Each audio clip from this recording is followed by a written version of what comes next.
Hundreds of billions of dollars a year were lost dealing with China, especially over the years during the prior administration. China raided our factories, offshored our jobs, gutted our industries, stole our intellectual property, and violated their commitments under the World Trade Organization. To make matters worse, they are considered a developing nation, getting all sorts of benefits that others, including the United States, are not entitled to. But I have never solely blamed China for this. They were able to get away with the theft like no one was able to get away with before because of past politicians and, frankly, past presidents. But unlike those who came before, my administration negotiated and fought for what was right. It's called fair and reciprocal treatment. China has also unlawfully claimed territory in the Pacific Ocean, threatening freedom of navigation and international trade. And they broke their word to the world on ensuring the autonomy of Hong Kong. The United States wants an open and constructive relationship with China, but achieving that relationship requires us to vigorously defend our national interests. The Chinese government has continually violated its promises to us and so many other nations. These plain facts cannot be overlooked or swept aside. The world is now suffering as a result of the malfeasance of the Chinese government. China's cover-up of the Wuhan virus allowed the disease to spread all over the world, instigating a global pandemic that has cost more than 100,000 American lives and over 1 million lives worldwide. Chinese officials ignored their reporting obligations to the World Health Organization and pressured the World Health Organization to mislead the world when the virus was first discovered by Chinese authorities. Countless lives have been taken and profound economic hardship has been inflicted all around the globe. They strongly recommended against me doing the early ban from China, but I did it anyway and was proven to be 100% correct. China has total control over the World Health Organization, despite only paying $40 million per year compared to what the United States has been paying, which is approximately $450 million a year. We have detailed the reforms that it must make and engage with them directly, but they have refused to act. Because they have failed to make the requested and greatly needed reforms, we will be today terminating our relationship with the World Health Organization and redirecting those funds to other worldwide and deserving urgent global public health needs. The world needs answers from China on the virus. We must have transparency.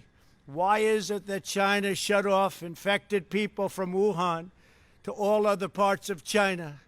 It went nowhere else. It didn't go to Beijing. It went nowhere else. But they allowed them to freely travel throughout the world, including Europe and the United States. The death and destruction caused by this is incalculable.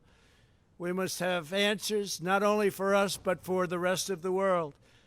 This pandemic has underscored the crucial importance of building up America's economic independence, reshoring our critical supply chains, and protecting America's scientific and technological advances.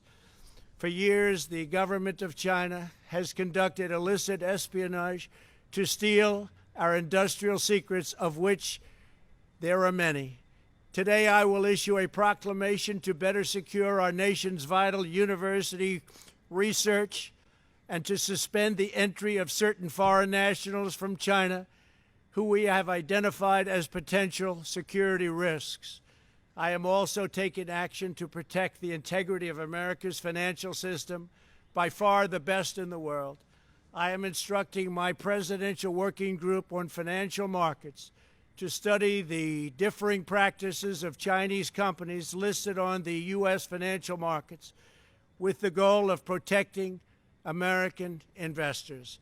investment firms should not be subjecting their clients to the hidden and undue risks associated with financing Chinese companies that do not play by the same rules. Americans are entitled to fairness and transparency. Several of the most significant actions we're taking pertain to deeply troubling situations unfolding in Hong Kong.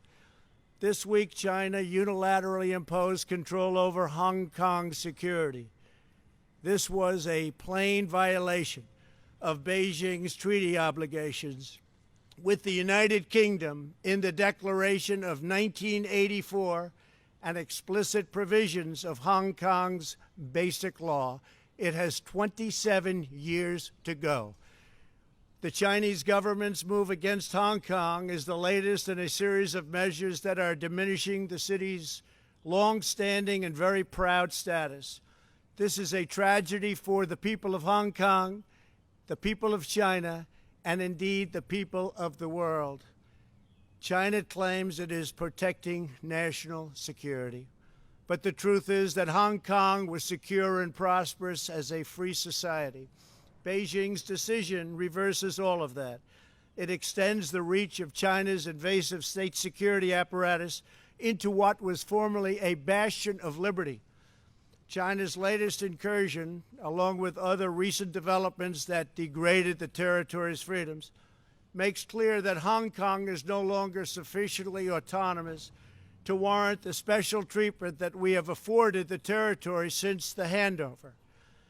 China has replaced its promised formula of one country, two systems with one country, one system. Therefore, I am directing my administration to begin the process of eliminating policy exemptions that give Hong Kong different and special treatment.